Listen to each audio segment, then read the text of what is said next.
Projeto Afrofuturistic Magazine. Realização: Cult SP, São Paulo, Governo do Estado, Secretaria da Cultura, Economia e Indústria Criativas. Coordenação: Associação Cultural REC, parceria com Tony Prado Entretenimento, Arte e Cultura.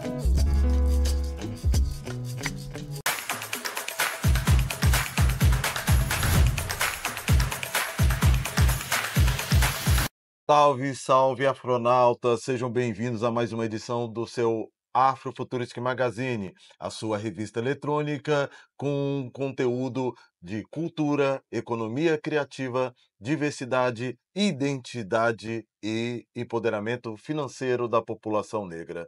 E eu quero já começar fazendo um pedido: dá um like, ajuda a gente a tornar esse conteúdo mais relevante para o YouTube. E hoje eu vou receber uma pessoa que eu nem precisei do resumo aqui com o seu currículo, porque além de tudo, além das suas qualidades, ele é meu amigo. E eu quero falar dessa pessoa, que é uma pessoa que é um produtor, assim como eu, que desenvolve um conjunto de projetos, é um dos maiores especialistas em PROAC que eu conheço, é um produtor cultural excepcional, é empreendedor. Quem é preto como eu e tem a idade como eu, conheceu o Graziadil. Alê foi diretor, foi gestor dessa casa tão importante para a música e para a cultura negra, além dos vários artistas com o qual ele produziu e trabalhou da nossa música negra, e não só da música negra. E Alê ainda é uma cria de um polo cultural muito importante para o Brasil e para o mundo. Ele é cria do Olodum, ele é cria daquele universo de Salvador. Seja bem-vindo, Alê Lima. Ô, Obrigado por você estar aqui com a gente. Obrigado pelo convite. O prazer é todo meu e, poxa, vamos desbravar o caminho dessa essa vertente que você vem trazendo aí para disseminar o conhecimento das pessoas com relação ao conteúdo, né? Eu vivo dizendo sempre que a população negra e a menos favorecida tem dificuldade nesse processo que a gente sabe que é produzir cultura nesse nosso cenário afro, né? Sim, vamos voltar um pouquinho, Alê. Alê, você veio da Wakanda brasileira. É, a sensação quando a gente chega naquela cidade é que a gente chegou na nossa Wakanda. Eu queria que você falasse um pouco, até porque a gente não quer reproduzir aquela coisa do audiovisual no início do brasileiro, que os pretinhos não têm origem, não têm família, não têm parente, não tem nada. Eu queria que você falasse um pouco da sua infância, como é que você foi parar no universo cultural, como é que você chegou no universo cultural, falar da sua família e falar do seu início. É uma longa história, né? Vamos embora. Tem alguns amigos que eu falo assim, ele fala, mas como é isso? Eu falei, são experiências da vida, a gente vai participando de várias oportunidades. Eu falo que tudo é oportunidade na vida, que a gente nunca perde, a gente aprende ou ganha. E nessas oportunidades de ter essa vivência cultural próximo do Olodum foi abrindo a minha mente para várias coisas, assim, né? Eu, meu primo e mais 3 amigos montamos um projeto. A gente queria o Olodum já vinha já existia, mas a gente queria ter o nosso Olodum. E aí desenvolvemos um projeto de uma banda afropop para tentar seguir caminho, né? A gente era jovem, tinha 16, 17 anos e falava: "Vamos seguir com isso. Vamos produzir alguma coisa para a gente ter nosso poder fazer da forma que a gente quer, a nossa essência musical, na verdade, né". E eu sempre estive por trás, já teve um processo de tocar e tudo mais, mas eu sempre fui sempre gestor, desde jovem, assim, gostava de estar nos bastidores para tocar esses acontecimentos, essas ideias que a gente desenvolvia em mente. E numa dessas montamos uma banda e tivemos um convite para vir fazer 4 shows em São Paulo, né. Como era o nome da banda? Primeiro a gente tentou usar um nome chamado Mundo Negro, mas a gente era inexperiente, né, a gente sabia, essa marca é do Gilberto Gil, né. Sim. E aí tivemos que mudar. Nesse meio tempo que a gente estava pensando, eu lembro que o Olodum tinha feito uma viagem para Israel e trouxe de lá aquele símbolo da mão que tem um olho, né, se chama um Ramissá, né, se eu não me engano, acho que o nome é esse, Ramissá, que significa boa sorte em hebraico. Hum, E a gente logo adotou e batizou a banda de Ramissá, na verdade, e fomos seguindo, né, era a banda sim, Ramissá e no final deu certo que foram abrindo alguns legal. caminhos aí, né. Sim, Aí viemos pra São Paulo, todo aquele processo aqui Fizemos os showzinhos que a gente tinha que fazer e logo em seguida a gente encantou um empresário, arrumamos um investidor e ele foi mantendo a gente aqui até um segundo momento da banda se desfazer, que é um processo de a gente era imaturo, não tinha ninguém para acompanhar os nossos processos de, pô, faz assim, faz assado, e foi uma experiência saudável, posso te dizer assim, que foi para a idade que a gente tinha e se manter longe de casa, longe dos amigos, dos pais, da família, a gente foi uma experiência que trouxe maturidade antecipada pra gente, na verdade, assim, né. Que eu lembro que se eu falasse assim: "Você vai ficar um tempo em São Paulo, longe da sua mãe, vai morar longe".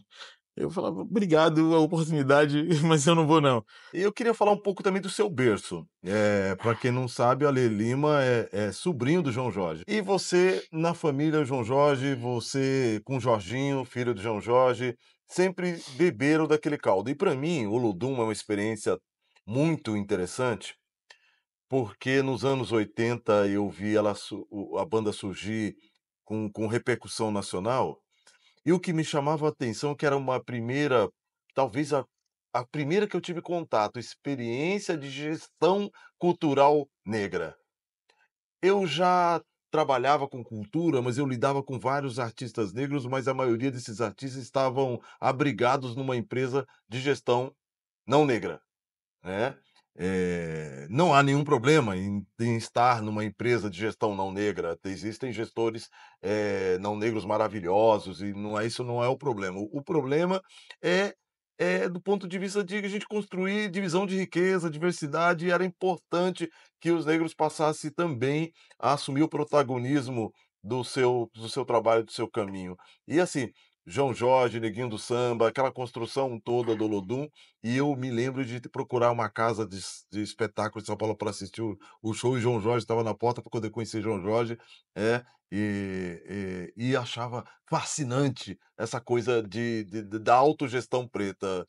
Como é que isso influenciou a tua vida, o fato de ter essas pessoas fazendo essa gestão?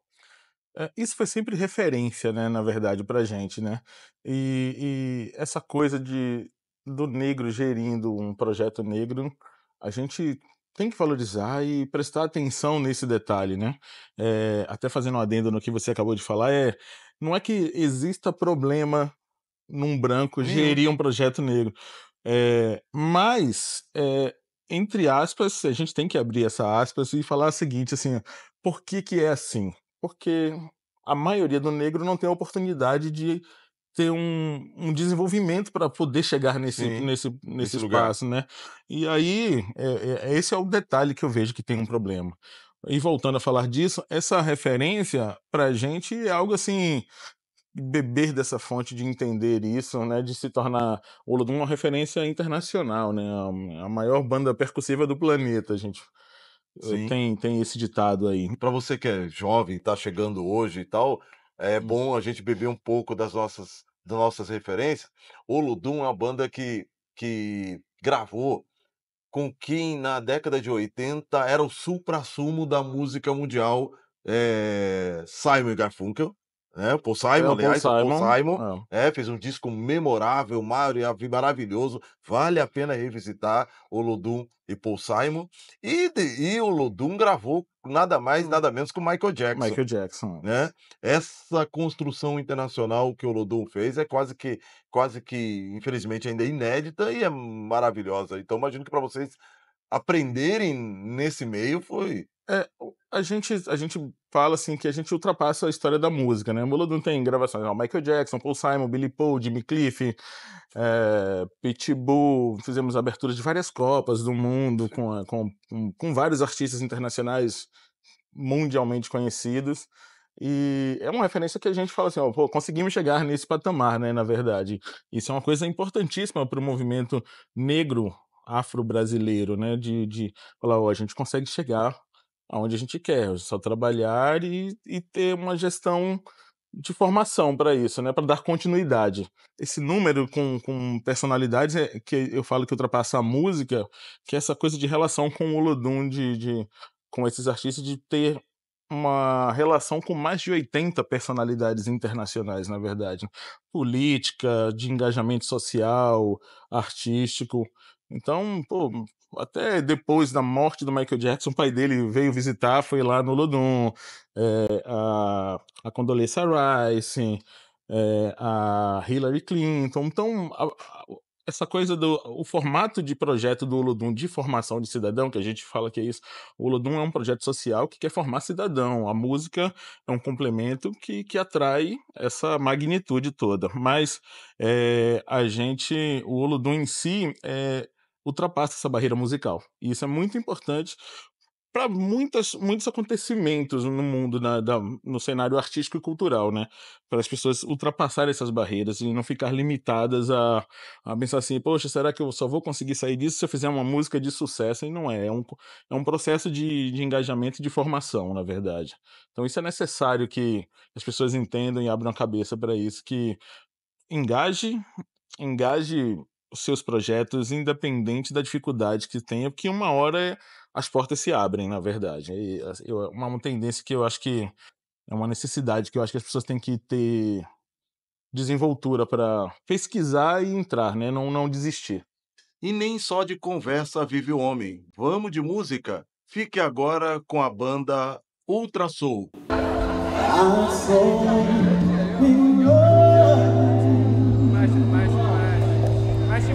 Whatever you want to do, alright.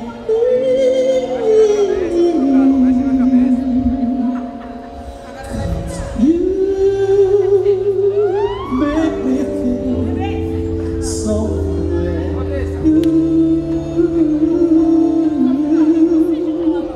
when I want to spend my life with you. Let me say, come on, let's make it together.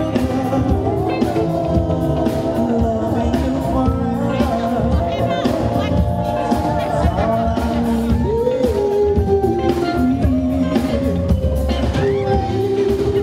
It's a one, come right.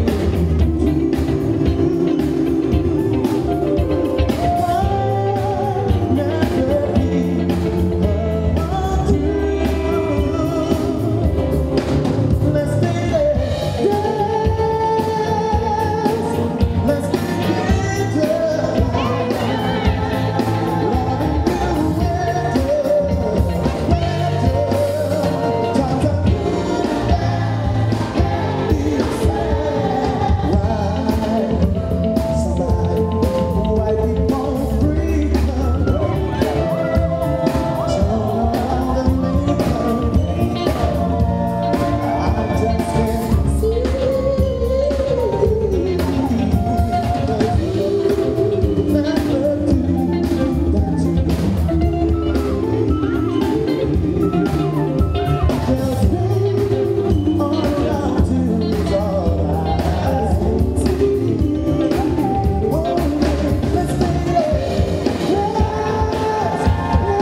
Mas aí, cara, você tá no universo, você tá no meio de Wakanda, aquela coisa toda, aquela efervescência cultural, e um belo dia você pegou: "Eu vou pegar uma malinha e vir para São Paulo". Como é que foi isso? É, desse convite desses 4 shows, esse é um processo de oportunidade da minha vida. A gente veio, a banda veio, fez os 4 shows, arrumamos um investidor, ficamos 1 ano num processo, fizemos alguns grandes shows nesse nesse momento aí nós estamos falando aí de 99 e 2000. A banda se desfez e eu não sei, a gente baiano tem um processo que a gente fala o seguinte, assim, ó, eh, a gente precisa sempre demonstrar e entregar mais do que a gente oferece. Quando a gente oferece uma oportunidade de trabalho, poxa, eu posso fazer isso. Na entrega, a gente quer sempre fazer algo a mais. E nisso, algumas pessoas me viram trabalhando nesses processos de trabalho dessa banda que a gente batalhava para chegar em algum lugar, e foram aparecendo convites de trabalhos para outros artistas. E aí eu fui engajando um pouco aqui, um pouco ali, desenvolvendo conhecimento artístico, de produção, de relação com alguns artistas. E tem artistas que eu trabalhei 5, 7, quase 10 anos representando e fazendo a conduta. Pô, o estado de São Paulo, fala com a lei, o Ale cuida disso. Vamos Então, falar dos artistas que você já trabalhou, para o público conhecer um pouco mais? a própria banda Só Black um Rio, pouquinho. Hã. César Camargo Mariano, Jorge Vercillo, Pedro Mariano, o Beto Guedes, 14 Bis, Ó, Sandra de Sá, um monte só de. gente desconhecida, só gente que não é fruto de sucesso. É, é, é. Me explica uma coisa, você empreendendo, fazendo produção de música, daqui a pouco a gente vai falar das leis de incentivo, mas, como é que Graziadil, cara?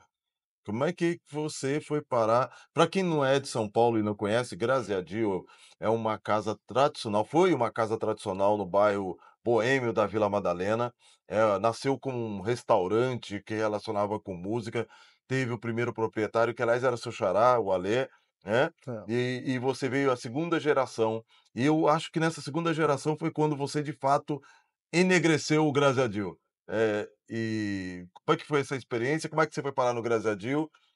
É, o Maurício, italiano, que Maurício, isso. junto com o Ale, Ah, é? eles fundaram, o Sim. Maurício e o Ale fundaram o Graziadinho, teve aquele processo todo da história do samba rock, muitas bandas nasceram lá, Sim, né? O Samba Sonics, o Faro Fino, o Clube do Balanço. Era um momento daquele empoderamento do samba rock, que ainda batalha também para conquistar seu espaço no cenário sim, de São Paulo.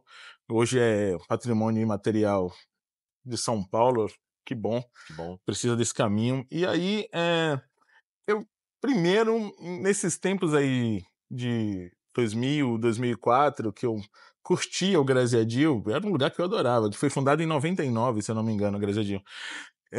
Eu curtia o Graziadil, eu achava um lugar fantástico, era um mundo que eu me encontrava.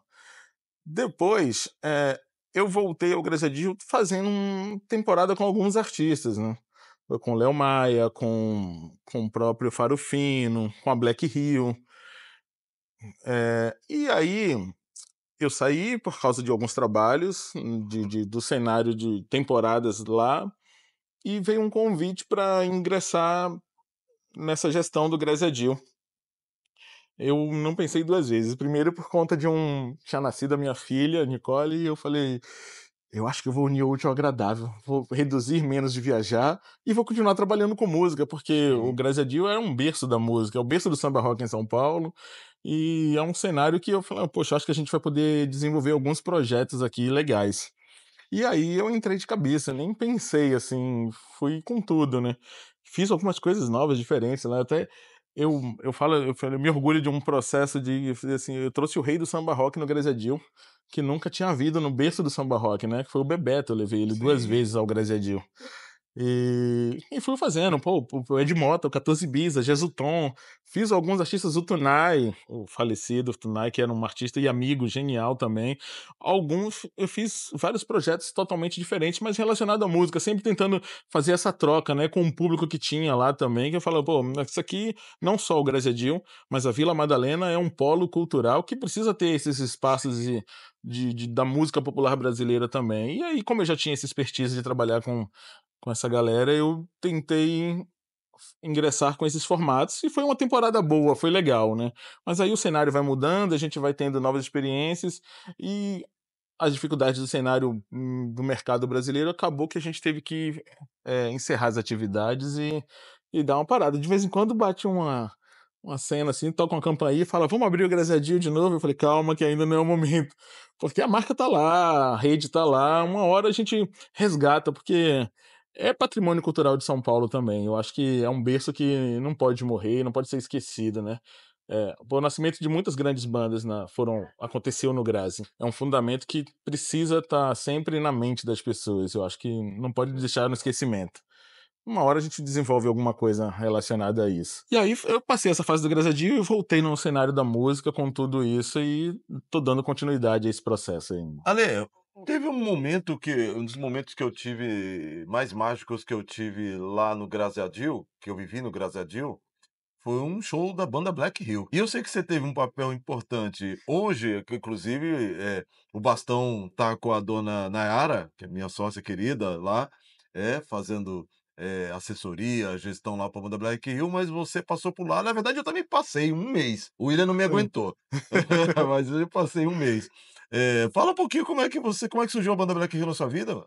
A Black Hill na minha vida surgiu da seguinte forma: eu estava fazendo uma turnê em São Paulo com o César Camargo Mariano, teve um show que acabou cedo, era um show no Sesc Sorocaba, e ele queria ir jantar em algum lugar. Hum. E aí eu liguei para algumas pessoas, eu já tinha passado pela Igreja Dilma, mas era tanta correria na nossa cabeça, na nossa vida, eu cuidando desse Você não processo estava do no César. Graziadil ainda? Não estava na Igreja Dilma. Já tinha passado fazendo shows, Sim, temporadas, mas não né, estava na mas gestão. não estava na gestão. E aí o César queria jantar em algum lugar. Aí eu liguei para alguém me ligou: "Leva ele no Graziadil". Eu falei: "Ah, legal". E eu não conhecia ainda a banda Black Hill. Quando eu cheguei lá, era a banda Black Hill e eu fiquei encantado com aquele som. O diferencial e o especial da noite foi que nesse dia eu conheci o William, o César Camargo Mariano e o William Magalhães, fundador da Black Hill, junto, que cuida da Black, é o gênio da Black Hill hoje. Eles se conheciam. O William é um gênio da música brasileira, na Sim. verdade, né? Tem um histórico. Para mim, o William é o maior produtor vivo de música soul, de música negra hoje, ou música negra urbana, Sim, né. sim, muitos Tem arranjos, muita produção feita por ele, né. Conheci o William nesse dia, o César me apresentou ele e a gente deu liga, como a gente fala, a engrenagem. Na segunda-feira a gente já estava tomando um café, isso foi num sábado, na segunda a gente já estava tomando um café sobre gestão, informação, o que poderia fazer, e a gente trabalhou eu trabalhei com a Black Hill 2 vezes, um momento que eu fiquei 5 anos, se eu não me engano, como eles trabalhando. Depois eu voltei e fiquei mais um tempo. E aí a gente fez N coisas que subir de patamar, né? É sempre o nosso processo do o gestor e o artista, a gente quer sempre construir coisas novas. O William, a gente fez um projeto que a gente conseguiu ir para a Europa, na verdade, né? A Black Hill já era muito sondada lá e nunca tinha ido, e a gente conseguiu ir fazer uma turnê na Europa. E foi o sold out, né? A gente tocou num berço da música mundial, que é o Ron Scott, lá em Londres, e eu falei: "Caraca, que experiência de vida é isso aqui". O César, a Black Hill, o Beto Guedes, o Jorge Vercillo, que eu trabalhei um bom tempo fazendo o estado de São Paulo, interior, coisas com ele aqui, são artistas, são pessoas que eu tive muito próximo, assim, e trouxe uma escola para mim de no meio da música, no cenário artístico, que eu falo que é formação, é como se tivesse passado por uma faculdade a convivência com essas sim. pessoas, na verdade. Porque você vai aprendendo um pouco de cada coisa com eles, né. Até o Ed Mota também, uns trabalhos que a gente fez, ele falou: "Ó, bicho, música tem que ser eternizada. Tem que ser fazer música boa para ser eternizada. Você faz uma música boa, você pode viver de uma música o resto da vida, né". Pode. Então, é uma experiência de vivência que a gente não tem preço isso, na verdade, isso, né. Pra você que é jovem, isso que você falou, você pode viver de uma música só a vida inteira, e a gente tá falando aí de monetizar, de sobreviver financeiramente de uma música. É claro que esses artistas produziram muita coisa, mas tem um artista que é inesquecível.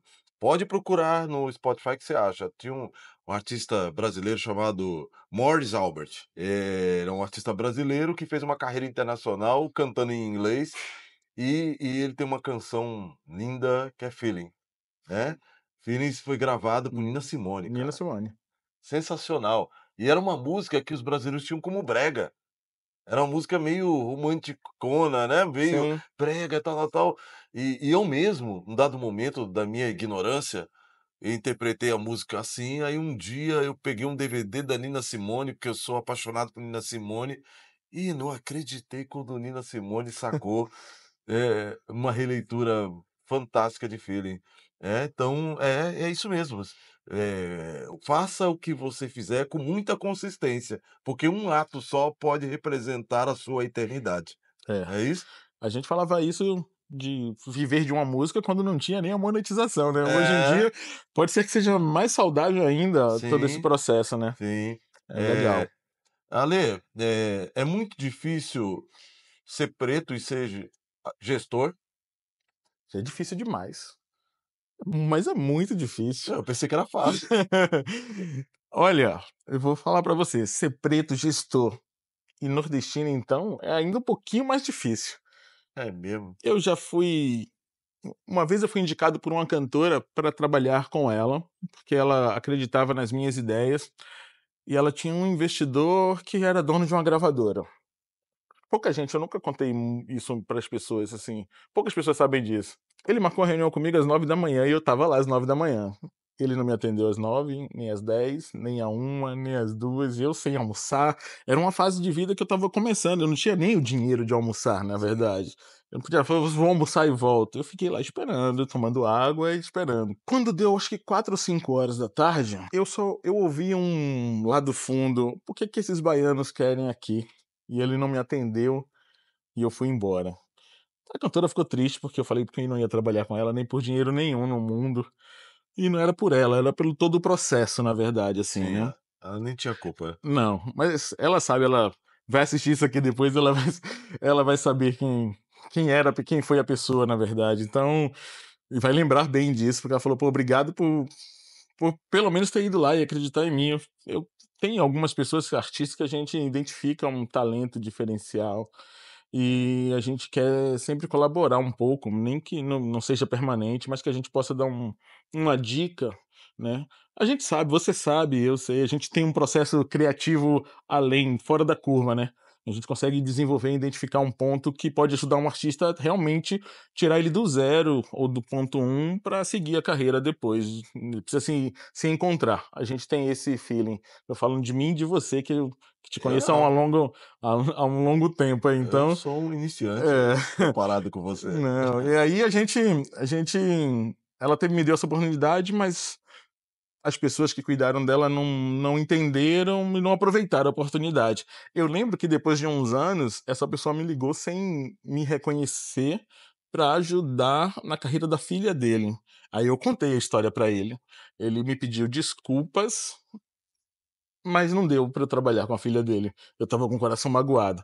Tem gente que fala: "Não, mas é trabalho", mas eu não consigo. Sim. Eu não consigo desenvolver, depois de magoado, um processo criativo para um projeto ou para uma pessoa, na verdade, né. Voltando à pergunta, é isso. Ser preto, gestor preto e nordestino é um pouquinho mais Um difícil, pouquinho porque mais difícil. essa foi uma só das centenas de É, condições, só não é situações mais que eu passei. difícil do que ser tudo isso e ainda ser mulher.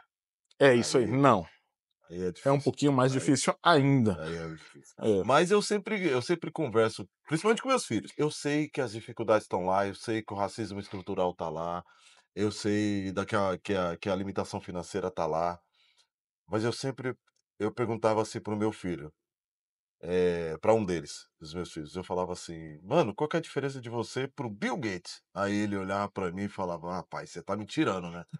Aí eu falei assim: "Não, mano, me responde qual é a pergunta. Responde a pergunta. Qual é que é a resposta?" Aí ele falava assim: "Ah, mano, o cara já é branco", e de fato, ser branco nos Estados Unidos ou no Brasil é uma escala de oportunidade maior, né. Classe média alta, tal, é outra origem, é outra história. Eu falei: Você tem razão, que bom. Agora me fala, qual que é a diferença de você pra Oprah Winfrey?" E ele olhava e falava pra ele: "É uma mulher preta, gordinha, que sofreu abuso sexual na adolescência, construiu uma história memorável é dona de um império de comunicação e não é a mulher negra mais rica do mundo, é a mulher mais rica do mundo, né. Eu tenho muito orgulho dessa mulher, né, e é importante a gente refletir que, apesar das pedras, as dificuldades estarem todas lá, a gente pode caminhar, a gente pode chegar onde a gente desejar e planejar. É claro que com mais dificuldade, É. né. Por isso que eu fiz essa pergunta para você, como é que é ser gestor, produtor cultural e preto? Eu não sabia, aprendi com você agora, como é que é ser. É, é bem difícil mesmo, né. Eu acompanho de perto um projeto desse perfil de mulher, porque a minha mulher é empreendedora, negra também, né. Ela vem de uma escola, ela trabalhou como cabeleireira numa rede de salões conhecida mundialmente, Uhum.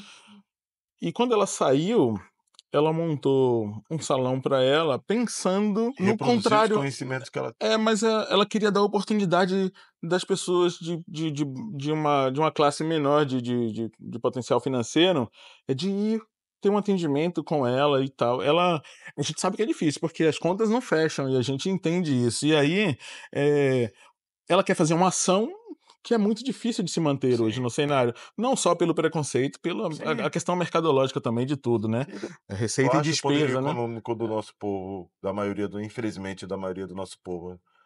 Você não pode cobrar um ticket, que você cobraria nessa grande rede, por exemplo, Isso. né. Pra você ter uma ideia, é quase 5 vezes menos o que ela pratica hoje, porque ela praticava nessa rede, por exemplo, sabe. É muito, mas ela quer dar oportunidade para essas pessoas terem as experiências com o conhecimento que ela desenvolveu Sim, trabalhando nessa rede. Porque é muito valoroso isso para o cidadão dizer assim: "Poxa, eu acho que eu consigo, eu posso, eu consigo". E só você gerando experiência para essas pessoas é que elas também conseguem desenvolver um passo dentro de casa, num outro momento da vida, fora do salão do atendimento da minha mulher. Na mente dela é sempre isso: "Poxa, se eu conseguir gerar uma oportunidade para essa pessoa ter esse atendimento, ela pode abrir a cabeça". Que aí essa experiência também que a gente vem com o Olodum, né. O lema do Olodum é formar cidadão, né, e a gente quer sempre transbordar o conhecimento que a gente tem e trazer as pessoas para essa experiência de vida que, depois desse processo que os jovens passam, a gente consegue, entender e identificar, né. O Olodum está fazendo 45 anos de vida este ano, e agora 25 de abril. E a gente tem um histórico de mais de 30.000 pessoas que passaram pelo Olodum e se formaram como cidadãos lá, né, desde músicos, médicos, quantos? 30.000. 30.000 pessoas passaram pelo Lodum? É um número expressivo, É, né. é São bastante 45 gente. anos de história, é bastante gente, é um projeto grande, né, a gente, na percussão, já teve a caminhada com 300 percussionistas em. Aproveita e me explica uma coisa, qual a relação Olodum e o bando de teatro do Olodum? Essa é é uma história Que eu engraçada. tenho certeza que você já responde, já te perguntaram isso centenas de vezes. É, é. A história é a seguinte: o bando de teatro já existia, ele não era bando de teatro Olodum, era um projeto de atores que precisava de um espaço para ensaiar. Sim. O Olodum cedeu um espaço e eles ensaiaram lá e acabaram sendo batizados de bando de teatro Olodum, que levou até um certo tempo, um bom tempo trabalhando assim, mas sem serem do Olodum. E, se eu não me engano agora, eu acho que sim, agora tem uma fusão realmente do bando de teatro Olodum com o Olodum, Olodum, na verdade. Mas é um legal. projeto que nasceu lá com Luiz Miranda, Wagner Moura, Lázaro Lázaro Ramos, essa Ramos. galera toda que passou por lá, assim, e muitos outros atores baianos também que passaram por lá, muito bons, e tiveram esse espaço cedido e criaram, desenvolveram esse formato. É legal porque acho que ajudou a dar um impulsionamento ao projeto, né, que a gente sabe que nada na cultura é fácil. E se o Olodum pôde colaborar de alguma forma, foi dessa, e foi bom para todo mundo. Conhecemos esses atores que passaram por lá, né.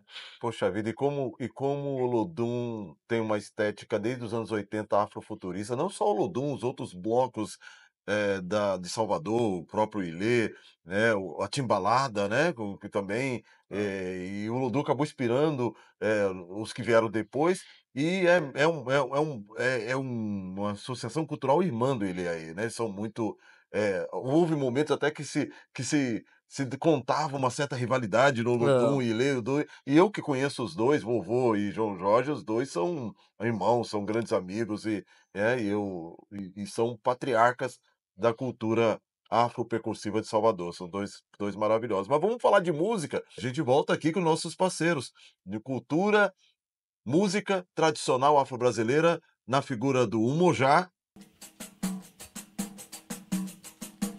Somos Umojá, do Swahili, união, unidade, comunidade. Somos Jardim Ângela, Jardim São Luís, Piraporinha, há 17 anos, ecoando os tambores. Axé.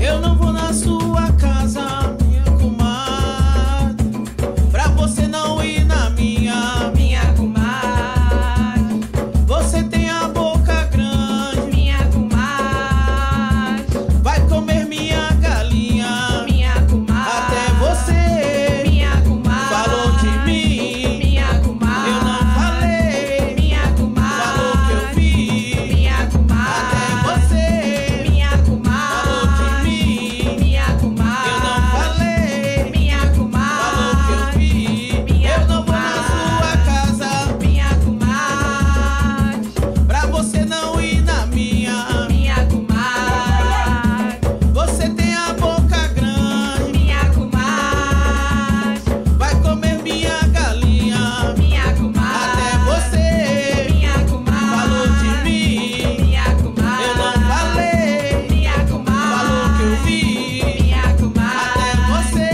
minha falou de comadre, mim, minha eu não comadre, falei, minha falou que eu comadre, vi. minha comadre. Há três coisas nesse mundo que eu não posso acreditar. Há três coisas nesse mundo que eu não posso acreditar. É o trem correr na linha, o vapor correr no mar, a galinha beber água, comer milho e não mijar.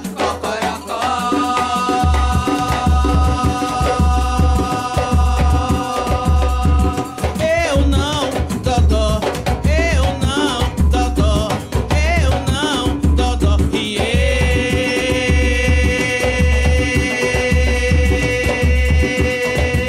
Oi, tilindindom, Tirim, tim, tim, dom. oi, tilindindom, Tirim, tim, tim, dom. oi, tilindindom, Tirim, tim, tim, dom. oi, tilindindom. Tirim, tim, tim, dom. Há três coisas nesse mundo que eu não posso acreditar. Há três coisas nesse mundo que eu não posso acreditar. É o trem correr na linha, o vapor correr no mar, a galinha beber água, comer milho e não mijar.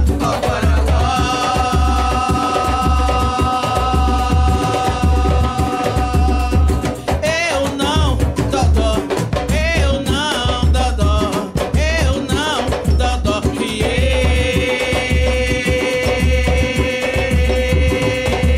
Oi, tilindindom, Tirim, tim, tim, dom. tilindindom, Tirim, tim, tim, dom. oi, tilindindom, Tirim, tim, tim, dom. oi, tilindindom, Tirim, tim, tim, dom. oi, tilindindom, Tirim, tim, tim, dom. oi, tilindindom, Tirim, tim, tim, dom. oi, tilindindom. Tirim, tim, tim, dom.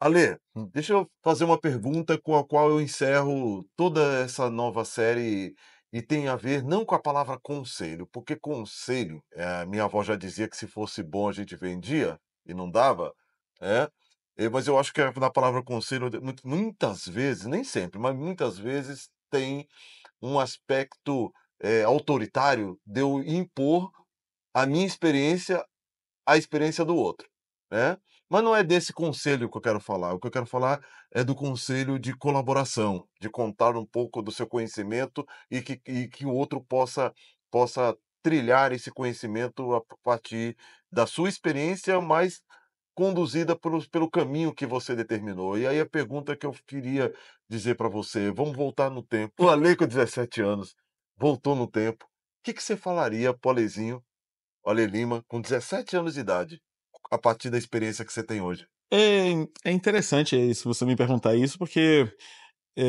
eu desenvolvi na vida, nessa minha caminhada, um entendimento que, assim, eu não voltaria nenhuma vírgula de tudo que eu passei na minha vida, né? Essa experiência me trouxe uma maturidade e vem trazendo a cada dia, né? Que a gente, aquilo nunca encerra o balaio para o conhecimento, é infinito, parece que ele não tem fundo. Então, quanto mais a gente coloca, mais é interessante. É, se fosse fazer isso ao contrário, eu queria ter esse conhecimento hoje e jogar para ali atrás, só para antecipar mais coisas, porque o meu sonho mesmo continua sendo transbordar o conhecimento que eu tenho para outras pessoas. Sempre isso. Então, pro Ali lá de trás, o Ali adolescente de 17, 18 anos, que tinha alguns sonhos que a gente vai tendo maturidade para desenvolver depois e entender que são possíveis, eu gostaria de levar o balaio de conhecimento que eu tenho hoje para o Alezinho lá de trás, né? E com essas palavras tão fortes, a gente encerra hoje. Eu sei que a gente poderia ficar aqui horas e horas conversando com o Ale, e aliás, a gente tem esse hábito, eu e o Ale, de conversar horas e horas e horas, trocar experiências, mas eu quero agradecer, Ale, por você compartilhar esse conhecimento, a sua vivência conosco aqui hoje. E agradecendo também a você, da nossa audiência, dizer que você é sempre um convidado a compartilhar com a gente, a dar um like, a se inscrever, a conhecer os outros conteúdos do canal Afrofuturistic e esteja sempre com a gente, ok? E a gente volta já já com um novo episódio e um novo momento de conhecimento para você. Valeu, Ale. Ah, obrigado. Eu que agradeço.